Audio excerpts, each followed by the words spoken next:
আসসালামু আলাইকুম, ইউনিক স্কুলে স্বাগতম। আজকে আমাদের সাথে রয়েছে একজন কৃতি শিক্ষার্থী যে চট্টগ্রাম বিশ্ববিদ্যালয়ের বি এবং ডি ইউনিটে যথাক্রমে 27তম এবং 92তম পজিশন অধিকার করেছে।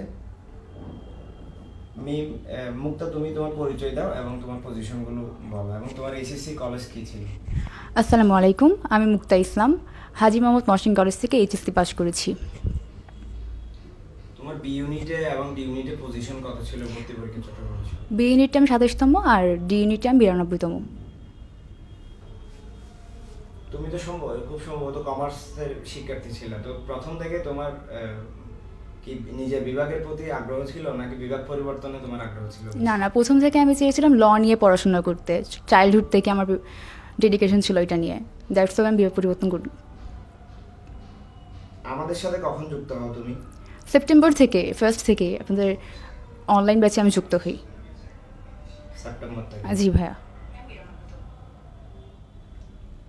তো তোমার আমাদের পেইড ব্যাচের পাশাপাশি তুমি কি অফলাইনে কোনো ইয়াতে যুক্ত ছিলে? না, অফলাইনে কোথাও ছিলাম না, এখানেই ছিলাম অনলাইন ব্যাচে। আমাদের কোর্স সাথে কিভাবে এনরোল করো, মানে আমাদের সাথে কি একাডেমিক থেকে যুক্ত ছিলে তুমি? জি, একাডেমিক লাইফ থেকে যুক্ত ছিলাম। আপনাদের অ্যাকাউন্টিং তারপর ম্যানেজমেন্ট ক্লাসগুলো আমি দেখতাম এইচএসসি টাইম পিরিয়ডে। তখন আবার লাস্টে এসে যখন এই কোর্সের অ্যানাউন্সমেন্ট আসে তখন আমি এনরোল করি ওখানে। তো আমাদের যে কোর্সের যে বইগুলো ছিল আমাদের ওয়েবসাইটে, তুমি জানো আমাদের দুইটা অংশ আছে কোর্সের, একটা হচ্ছে লাইভ ক্লাস আর একটা রেকর্ড ক্লাস। পাশাপাশি তোমাদের কিছু পিডিএফ এবং আমরা রেফার করেছি, অর্থাৎ তোমাদের বাসায় আমরা পাঠিয়েছি। এই বই এবং আমাদের ওয়েবসাইটের ক্লাসগুলো তুমি কিভাবে লাইভ কিভাবে তুমি তোমার জার্নিটা চালাইছো, অর্থাৎ তুমি কি প্রথমে ওয়েবসাইটের ক্লাসগুলো শেষ করছো নাকি আগে বই দেখে তারপর ওয়েবসাইটের ক্লাস? আগে আমি ওয়েবসাইটের ক্লাসগুলো শেষ করি, তারপর আমি যখন বইটা হাতে পাই তখন বইটা শেষ করি 2 থেকে 3 বার। ওয়েবসাইটের ক্লাসগুলো কয়বার করছিলা? ওগুলো অনেকবারই করেছি, আমি 5-6 বার তো করেছি সম্পূর্ণ। ইভেন পরীক্ষার আগে ওগুলো আমি দেখে যেতাম আগের দিন। যেহেতু তুমি সিইউর বি ইউনিটে ভালো একটা র্যাঙ্ক এসেছে, এখানে এবারে কিন্তু ইংলিশ গতবারের মতো হয়নি, অন্যান্য সেশনের মতো হয়নি, অনেক কঠিন একটা পরীক্ষা ছিল। তো তুমি ভালো একটা মার্কস পেয়েছো, যার কারণে ভালো একটা পজিশন তোমার এসেছে। জি, 27তম। তো ইংলিশটা তুমি কিভাবে কভার করছো? ইংলিশ প্রথম থেকে আমি রেসার ভাইয়ের ক্লাস করতাম, ওনার লাইভ ক্লাসগুলো আমি সবসময় করতাম। তো হ্যাঁ, ওয়েবসাইটেও কিছু ক্লাস ছিল। হ্যাঁ, সেই ক্লাসগুলো সম্পূর্ণ আমি করেছি, তো আমি অনেক উপকৃত হয়েছি ওগুলা থেকে। না, আমার সম্পূর্ণ গাইডলাইন ওখান থেকে, এছাড়া আমার কোনো বুক আমি নেওয়া হয়নি ইংলিশের জন্য এক্সট্রা করে, কোয়েশ্চেন ব্যাংক প্লাস ওনার ক্লাসগুলো। আর আমাদের সিইউবি বেকারে কিছু হ্যাঁ ছিল বিসিএস এর, ওই বুকগুলো কি সিনোনিম অ্যান্টোনিম অ্যানালজি প্লাস অনেকগুলা সাবস্টিটিউশন ছিল, সবগুলো আমি শেষ করি ওখান থেকে অনেকটা কমন আসছে আলহামদুলিল্লাহ। তাহলে ভোকাবুলারিতেও ভালো একটা মার্কস ছিল। হ্যাঁ, ডি তো সম্পূর্ণই ভোকাবুলারি বেস ছিল এবার কোশ্চেনটা, তো আমি অনেক হেল্পফুল ছিল আমার জন্য এটা। আমরা তো সি ইউনিটে, যেহেতু তুমি প্রথমে সি ইউনিটের জন্য প্রস্তুতি নিচ্ছিলে, সি ইউনিটে যে মানুষ বিশ্লেষণ দক্ষতার যে ক্লাসগুলো এগুলো কি ডি ইউনিটে হেল্প করছে তোমাকে? হ্যাঁ, অনেক হেল্পফুল ছিল, আমার আলাদা করে কিছু করতে হয়নি, ওখান থেকেই কমন পাইছি সব। ডি ইউনিটের জন্য তো আমরা আরো 15টা ক্লাস, হ্যাঁ লাস্টের দিকে 15টা ক্লাস দিছিলাম। হ্যাঁ, ম্যারাথন ক্লাসগুলোও হেল্পফুল ছিল। আর তুমি যে ওই বিশ্লেষণ দক্ষতা, তো এবারে তো সি ডি ইউনিটে ম্যাথ বেশি দিয়েছে, 5টা ম্যাথ। জি, ম্যাথগুলো কি তুমি আনসার করতে পারছো? হ্যাঁ, সবগুলাই করতে পারছি। যেহেতু আমি সি প্লাস জিতেছিলাম, তো তৌহিদ ভাইয়ার সম্পূর্ণ ক্লাস আমার দেখা হইতো সি এর জন্য, তো ওগুলাতে আমার হয়ে গেছে কভার আপ। আর যে ভোকাবুলারি পার্টটাতে ডি ইউনিটে দেখলাম যে এবার একটু ভোকাবুলারি বেশি দিয়েছে।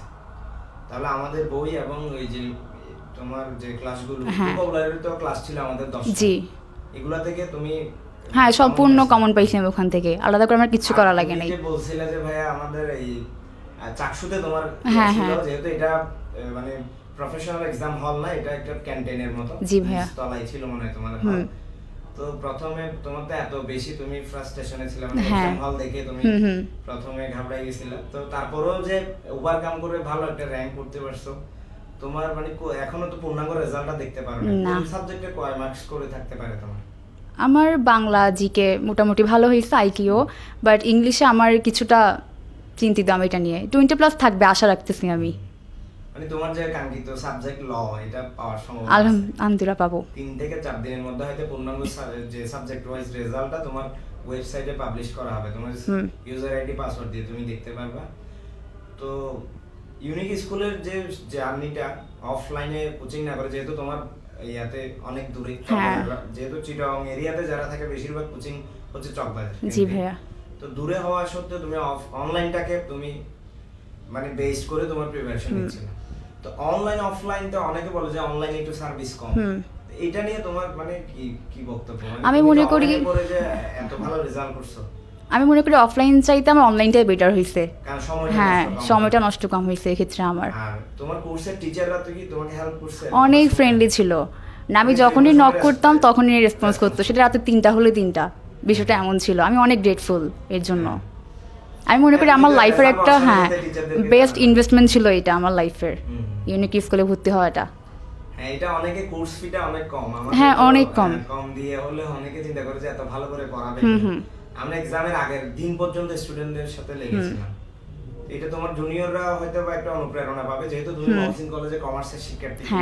কমার্স তোমার মূল ফোকাস ছিল না, তোমার ল এবং ইংলিশ তুমি আমাকে বলছিলে যে মূল ফোকাস তোমার। তো সেই হিসাবে তুমি আল্লাহর রহমতে দুইটাই তুমি, যদি ল নাও আসে এদিকে ইংলিশ তো মাস্ট আসবেই। তো আমি আশা করি তুমি লই পাবা তোমার কাঙ্ক্ষিত সাবজেক্ট। হ্যাঁ, আল্লাহর রহমতে আপনাদের গাইডলাইনের জন্য, টু বি অনেস্ট, এটা আমাকে বলতেই হবে। হ্যাঁ, তো না হলে অনেক দূর থেকে অনেক শিক্ষার্থীরা, আমরা তো যারা ভালো র্যাঙ্ক করছে এবং সবাইকে আমরা স্টুডেন্টে যারা চিটাগংয়ের ওদেরকে ডাকি, অনেকে আসে না, অনেকে বিভিন্ন, আমি নিজ থেকে আসছি। এটা হচ্ছে টিচাররা তো আসলে রেজাল্টের পরে টিচারদের কোনো প্রাপ্তি থাকে না। একটু স্টুডেন্টরা এসে একটু আমাদের সম্পর্কে বলুক, যেহেতু আমরা সামনে সেশনও কোর্সগুলো রান করব, তার একটা বিজ্ঞাপনেরও একটা ব্যাপার আছে। জি, তো একজন স্টুডেন্ট যদি তার অনুভূতিটা প্রকাশ করতে পারে সরাসরি, এখানে অডিয়েন্সরা দেখতেছে, এটা একটা আমাদের জন্য একটা প্রাপ্তি। তো সেজন্য স্টুডিওতে আসছো, তোমাকে অসংখ্য ধন্যবাদ। এবং আমাদের যে বইগুলো, যেমন বই নিয়ে একটা টেবু আছে স্টুডেন্টের, যেমন আমাদের বইটা ছিল নিউজ প্রিন্টের। এখন সিউর সিআরডি ইংলিশ কিন্তু সেম, তোমাকে এটা মানতে হবে, কারণ এখানেও কমন মার্কসের ভোকাবুলারি, এবার ওইখানেও কিন্তু প্রায় সব জায়গায় তো সেম, বিডি সব জায়গায় সেম। সি তো আর ইয়াতে বিশ্লেষণ দক্ষতার পার্টও কিন্তু বেশ কয়েকটা ভোকাবুলারি দিয়ে দেয়। তো আমাদের বইটাতে তুমি ভালো কিছু পাইছো কিনা, মানে এটা তো পেজ দেখে তো পড়া, এটা না, তুমি কি বইটা আসলে পড়ছিলা? হ্যাঁ, আমি পড়ছিলাম, অনেকবার করে শেষ করছি আমি ইংলিশ পার্টটা স্পেশালি। এটা যেমন আমাদের অফলাইনে বা অনলাইনে অনেকে বইটা নিছে, অনেকে বলেছে কি ভাইয়া ওই আপনাদের বইটা এত নরমাল পেজ। তা আমি ওকে প্রশ্ন করতাম যে ভাই পেজ মুখ্য নাকি তোমার বইটার যে ডাটাগুলো আছে এগুলো পড়ে শেষ করা এটা মুখ্য, তোমার প্রস্তুতি মুখ্য? তখন চুপ করে থাকি। ভাই আমি তো বইটা হাতে পেয়ে আপনাকে জানাই, ওই দিন আপনাকে মেসেজ করি আমি। হ্যাঁ, অনেক গোছানো বইটা, খুব মানে একদম টপিক বেসড, যেগুলো দরকার, স্পেশালি বিসিএস এর টপিকগুলো যেগুলো আমি পাইছি, যেগুলো আমাকে ইউটিউবে সার্চ করে পড়তে হইতো, ওগুলো আমি বইয়ের মধ্যে পেয়ে গেছি। এসএসসি শিক্ষার্থীতে তো বিসিএস এর নেয় না, অনেক সিলেবাস তোমাদের কাছে থাকে না। তা আমরা প্রায় 1000 ভোকাবুলারি বিসিএস থেকে ওখানে দিয়ে দিয়েছি। এইটা থেকেও কি অ্যাডমিশন টেস্টে কিছু ভোকাবুলারি কমন পাইছো? অনেক আমি ওখান থেকেই ধারণা পাইছি। হ্যাঁ, বাংলা সহ ছিল ওখানে, ইংরেজিগুলোর পাশাপাশি ওয়ার্ড মিনিংগুলার। তুমি তো বি ইউনিটে যখন 27তম হয়, তোমার কি এরকম একটা প্রত্যাশা ছিল তুমি একটা এত ভালো র‍্যাঙ্ক করে ফেলবা বি ইউনিটে? তখনও ছিল না, আমি ভাবছি যে হবে না হয়তো, বা মানে চিন্তায় ছিলাম। এক্সাম হলের একটা ঘন্টা কিন্তু অনেক বেশি গুরুত্বপূর্ণ। যারা একটু অ্যাডভান্স স্টুডেন্ট, যারা ভালো র‍্যাঙ্ক করতেছে, আমি দেখতেছি যে তারা এত বেশি পড়াশোনা করে নাই, মোটামুটি একটা গাইডলাইনের মধ্যে ছিল, কিছু মেন্টরের পরামর্শ নিছে, কিন্তু এক্সাম হলে গিয়ে 1 ঘন্টার মধ্যে ওরা কিন্তু ভালো একটা র‍্যাঙ্ক। জি, এটা ঠিক। আমি কিন্তু এভারেজ স্টুডেন্ট। হ্যাঁ, তোমার কোনো অভিজ্ঞতা আছে কিনা এটা শেয়ার করো। আমি খুব নার্ভাস ছিলাম, খুবই নার্ভাস ছিলাম। 1 ঘন্টা ইউনিটের এক্সাম এটা, মানে এনজাইটি অ্যাটাক। আমি প্রথমে ইংলিশ দিয়ে শুরু করি, যেহেতু আমার বেসিক ভালো ছিল ইংলিশে। 10+ তো দাগাইছি আমি। হ্যাঁ, প্রথমেই। এরপরে কোনটা টাচ করছো? এরপর জিকে, এরপর লাস্টে বাংলা দাগাইছি আমি। প্রথম তুমি 100 এর মধ্যে কত দাগাই ফেলছিলে প্রথম ফ্রেজে, মানে প্রথমবার তুমি? 70+। আবার এরপরে আবার যেগুলা পারতাম না ওগুলা তারপর একটু ভেবে চিন্তা দাগালাম। কত দাগাইছো টোটাল তুমি 100 এর মধ্যে? টোটাল আমি 4টা দাগাইনি। 96টা দাগাইছো? হ্যাঁ। তোমার বি ইউনিটে মার্কস কত ছিল? 80+ ছিল। আর ডি ইউনিটে? ডি ইউনিটে 80+ ছিল। ডি ইউনিটে ইংলিশটা কি তুলনামূলক বি ইউনিট থেকে হার্ড হইছে? আমার তো মনে হচ্ছে যে সহজই হয়েছে। হ্যাঁ, ভোকাবুলারি পার্ট ছিল যেহেতু আমার জন্য ভালো ছিল এটা। তুমি প্রথমে কি কোনটা আনসার করছো? মানে প্রথমে আইকিউ দিয়ে শুরু করি আমি। আইকিউ যেহেতু, হ্যাঁ, যেহেতু আমি এখানে, হ্যাঁ ছিল, আর আলাদা করেও তো ইয়াতে দিছিলাম আমরা ডি ইউনিটের জন্য বাংলা কিছু আইকিউ ক্লাস নিছিলাম 15টা, এগুলো দেখা হয়েছিল তোমার? হ্যাঁ, প্রত্যেকটা আমি দেখতে গিয়েছি পরীক্ষা দিতে, যার কারণে আমি আইকিউ দিয়ে স্টার্ট করতে পারছি, কনফিডেন্স ছিল। সবগুলো দেখাইছে আইকিউতে। আচ্ছা, তো তুমি তো উত্তর মিলাইছিলে আইকিউতে কয়টা, মানে তোমার? আমি আসলে ভাই উত্তর মিলাই নাই, আমার মোটামুটি হয়েছে এতটুকু জানি। আমার ওই সাহসটা ছিল না যে উত্তর মিলাবো, মানে আরো হতাশ হয়ে? হ্যাঁ অনেক হতাশ ছিলাম, যেহেতু এনভায়রনমেন্টটা ভালো ছিল না। আশা করি ইকোনমিক্স দাগাম না জিকে, হ্যাঁ হ্যাঁ আগে থেকে জিকে প্রস্তুতি নিচ্ছ। এরপরে আইকিউর পরে কোনটা? তারপর জিকে দাগাই আমি, এরপরে বাংলা আর ইংলিশ, বাংলা ইংলিশ দুইটাই। তো বাংলা এবার একটু ফার্স্ট পেপার থেকে বেশি? হ্যাঁ এবার অনেক সোজা হয়েছে বাংলা, আমি মনে করি বি থেকে তো অনেক বেশি ইজি হয়েছে। ফার্স্ট পেপার কি মানে আয়ত্ত ছিল তোমার? হ্যাঁ আমার একাডেমিক লাইফেই ছিল, আমার অতটা পড়তে হয় না ফার্স্ট পেপার, ব্যাকরণটা জাস্ট একটু পড়তে হয়েছে। এখন তোমার র্যাঙ্ক 92, হ্যাঁ জি। তারপরেও তো এখানে সাবজেক্ট ভিত্তিক মার্কসটা অনেকে এটা কাউন্ট করবে লওয়ার জন্য। তুমি কি মনে করো ভালো একটা মার্কস থাকবে ইংলিশে? ইনশাআল্লাহ থাকবে ইংলিশে, আমি প্রত্যাশী থাকবে। তো আপনাদেরকে বলে রাখি, সে কর্নেল হাট থেকে আমাদের স্টুডিওতে এসেছে। সে এই অফলাইনে তেমন এডমিশনের জন্য কোনো কোচিং এ যুক্ত ছিল না। এইচএসসি থেকে আমাদের সাথে ছিল, যেহেতু ইউটিউবে আমরা ম্যানেজমেন্ট, ফাইন্যান্স এবং অ্যাকাউন্টিং এর অনেকগুলো ক্লাস আমরা ফ্রিতে দিয়েছিলাম। আমাদের একাডেমিকে পেইড কোর্সে না, ফ্রি কোর্সে ছিল। এখান থেকে এডমিশনের অ্যানাউন্সমেন্ট পেয়ে, যেহেতু তার সিইউ টার্গেট ছিল, সে আমাদের সিইউ টার্গেট যে সি এবং ডি ব্যাচ, এই ব্যাচে যুক্ত ছিল। আল্লাহর রহমতে সে ভালো একটা র্যাঙ্ক পেয়েছে।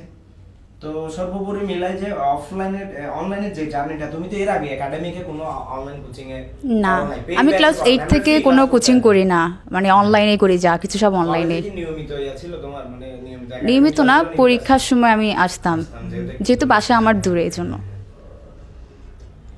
তো যেহেতু তোমার বড় ভাই সিইউতে আছে, সেহেতু তুমি এখন ছবিয়ান হয়ে গেছো আপনাদের দোয়ায়।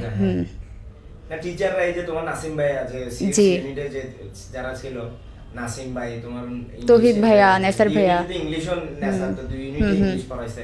ওনার লাইভ ক্লাস প্রত্যেকটা আমি করতাম, আর প্রত্যেক দিন যখন লাইভ ক্লাস হইতো, মানে লাইভটা লাইভেই করতাম। হ্যাঁ লাইভেই করতাম আমি, যেহেতু কোশ্চেন করার একটা সুযোগ থাকে। সরাসরি লাইভটা পরের জন্য রেখে দিই। হ্যাঁ আমি কাজটা করতাম না। এরকম লাইভটা লাইভে করা উচিত, অনেক কিছু শেখা যায় কোশ্চেন করে, আমার ফলসগুলো আমি খুঁজে বের করতে পারি। লাইভে না হলে তুমি পেইড বেসে যুক্ত হলে আপনি তার লাইভের ব্যবস্থা রাখা কি দরকার? জি হ্যাঁ হ্যাঁ, তুমি তো ওয়েবসাইটগুলো আলাদা করতা, কিন্তু লাইভগুলো লাইভের সময়ের সাথে সাথে। জি আমি দেখতাম রাতে 12টা বাজেও লাইভ ক্লাস করতে, এত ডেডিকেশন। তো আমি ভাবলাম যে উনি এত করতেছে, আমরা কেন করবো না, আমাদের জন্যই তো করতেছে। 15 দিনে আপনাদের গেটারতে বলে রাখি, লাস্ট 15 দিনে ম্যারাথন যে ক্লাসগুলো ইংলিশ একদিনে 2টা নিছে। জি ওর পরীক্ষা চলতেছে ফাইন্যান্স ডিপার্টমেন্টের, হ্যাঁ পরীক্ষা দিয়ে এসে ও 3টা একটা, আবার ইফতারের পরে একটা, ওই দিন আবার তৌহিদ রাতে 12টা থেকে তারাবির নামাজ শেষ করে আবার আরেকটা। টফেলস গুলো ধরে ধরে সলভ করাতে, আমাদের টফেল যেটা আছে সিউর জন্য খুব ইম্পর্টেন্ট, উনি ধরে ধরে সলভ করাইছে। এটা সি ইউনিটে আসে নাই যে অনেকে, এটা আবার অনেকে ব্লেম দিচ্ছে যে ডি ইউনিটে আসবে কিনা। তো আসতে পারে, এখন আমাদেরকে করাতে হবে। আমরা তো প্রশ্ন করি না, যে কোনো একটা টপিক বেশ আমরা পড়াবো, কমন আসতেও পারে, নাও আসতে পারে, কিন্তু টপিক তো আর গ্রামাটিক্যাল টপিকগুলো তো না। আমরা যেমন এখানে প্রায় 20টা আমরা রেকর্ডে ক্লাস শুধু গ্রামার টপিকেরই আছে, আবার 10টা ভোকাবুলারি ক্লাস আছে, 3টা প্যাসেজের ক্লাস আছে। হ্যাঁ প্যাসেজ সলভিং ক্লাস ছিল। বি ইউনিটে তো প্যাসেজ থেকে প্রশ্ন আসে, প্যাসেজটা তো কমন আসে না, মনে হয় কমন আসে না, বাট আনসার করার মতো। আমরা তো প্যাসেজের কিছু লাইভ ক্লাস আমরা হ্যাঁ টেকনিক ছিল কিভাবে সলভ করব ইজিলি, পদ্ধতিটা এটা অনুসরণ করে। হ্যাঁ 5 মার্ক, এবারে 5 ছিল না 10 ছিল ডি ইউনিটে? 5-6 ছিল বি ইউনিটে। হ্যাঁ 7-8 ছিল মেবি, আমার ঠিক খেয়াল নাই। আনসার করতে পারছো? পারছি, কয়েকটা ভুল হয়েছে, 2 বা 3টা ভুল হয়েছে হয়তো বা, বাট পারছি। তো ইউনিক স্কুলে যে তোমার যে সামনে যে যারা আসবে জুনিয়ররা, আমরা তো এবারে সিইউসিডি এবং সামনের সেশনে বিইউপিটাও আমাদের আনার প্ল্যান আছে।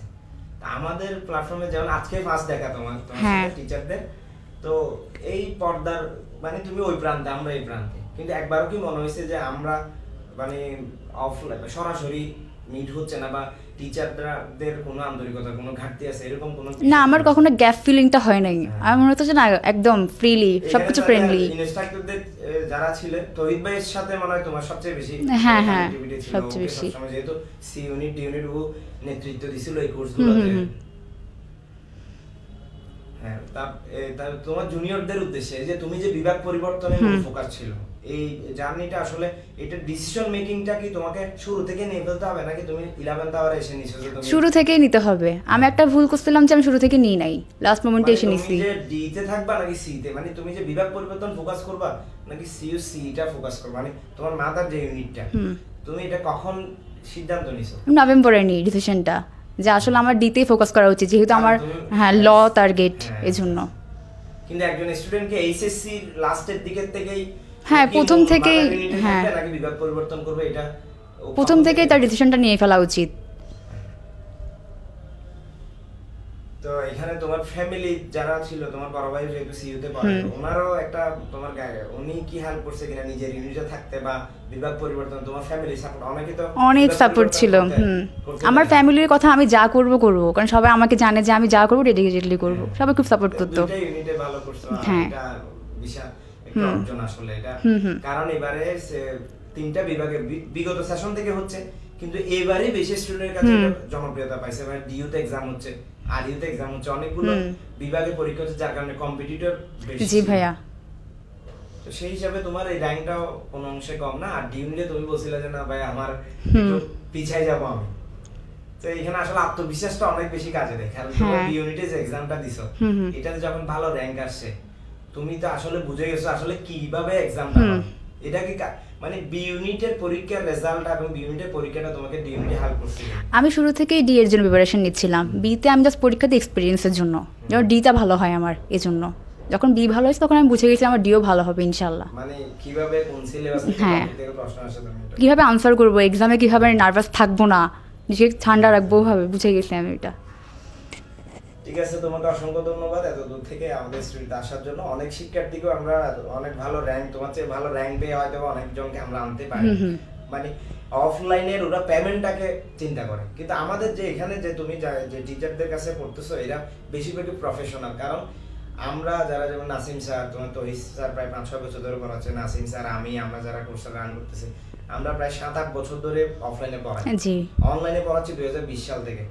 তো পেমেন্ট ইস্যুটা মুখ্য না এখানে। আমরা অফলাইনে যে সার্ভিসটা, সেম সার্ভিসটা তোমাদের অনলাইনে আমরা প্রোভাইড করছি। জি, আমি মনে করি আরো বেশি করছেন আপনারা এর চেয়ে। এক্সামের এক সপ্তাহ আগে তো অফলাইনে স্টুডেন্টকে আনা সম্ভব না, কিন্তু অনলাইনে তোমাকে আমি এক্সামের আগের রাতেও আমি পিডিএফ, ইভেন তুমি বলছিলে যে ভাইয়া জিকে যে পিডিএফটা দিচ্ছেন সাম্প্রতিক, এবং যে জিকে এ টু জেড, এই বিষয়টা নিয়ে একটু বলো। ওখান থেকে আমার অনেক কমন ছিল, লাইক 8টার মতো কমন ছিল ওখান থেকে আমার। অনেক প্ল্যাটফর্ম দেয় যে শুধু প্রশ্ন, আমরা কিন্তু টপিক দিয়ে আবার প্রশ্ন, প্রায় 68 পেজের জিকে শীট, যেটা এ টু জেড, ওইটাই পড়ে গেছিলাম আমি জিকের জন্য, আদা করে আমি কিছু পড়ি না লাস্ট মোমেন্টে এসে। একদম মেইন টপিকগুলোতে ফোকাস করে বানাইছি, এখান থেকে কমন আসছিল। আর আমরা লাস্টে একটা ভোকাবুলারি শীট দিছিলাম, এই পিডিএফ দিছিলাম যে 140 পেজের ভোকাবুলারি শীটটা থেকে কি তুমি কোনো এটা কি দেখার সুযোগ হয়েছিল? না, ওটা আমি দেখিনি ভাইয়া। তাহলে ইয়াটা দেখছো, জিকেটা দেখছি শুধু। সাম্প্রতিক দেখছো নাকি শুধু এ টু জেড জিকে? দুইটাই সব দেখছি। ক্লাসগুলো করছিলাম, বাংলা মেবি ক্লাস ছিল আপনাদের ইউটিউবে, তো ওটা আমি 2x করে গেছি যাওয়ার আগে এক্সামে। বাংলা দুইটা ক্লাস, তিনটা ক্লাস দিছিলাম, গ্রামারের একটা দিছিলাম, বাংলা ব্যাকরণ, বাংলা সাহিত্যের ইতিহাস, যদিও এখান থেকে কম আসছে, আর আমরা ফার্স্ট পেপারের একটা 100টা এমসিকিউ। হ্যাঁ, ওটা আমি দেখছিলাম, 100টা এমসিকিউ যেখানে ছিল, স্পিড দিয়ে। হ্যাঁ, ওইটা দেখছিলাম। সর্বোপরি তোমার দেখছো বিদে, কষ্ট করছো বিদে তোমার ভালো একটা র্যাঙ্ক এসেছে। তোমার জুনিয়রদের জন্য তুমি একটা অনুপ্রেরণা, যেহেতু তুমি বিভাগ পরিবর্তন করছো। কারণ এই বিভাগগুলো বিশেষ করে মানবিকের শিক্ষার্থীদের ফোকাস থাকে বেশি, এই জন্য কমার্সের একজন শিক্ষার্থী এত ভালো একটা র্যাঙ্ক পাওয়া, এটা আসলে আমাদেরও অনুপ্রেরণা হয়ে থাকবে। তুমিও ভালো কষ্ট করছো, পরিশ্রম করছো, এই জন্য আমিও কৃতজ্ঞ থাকবো আপনাদের কাছে। ধন্যবাদ।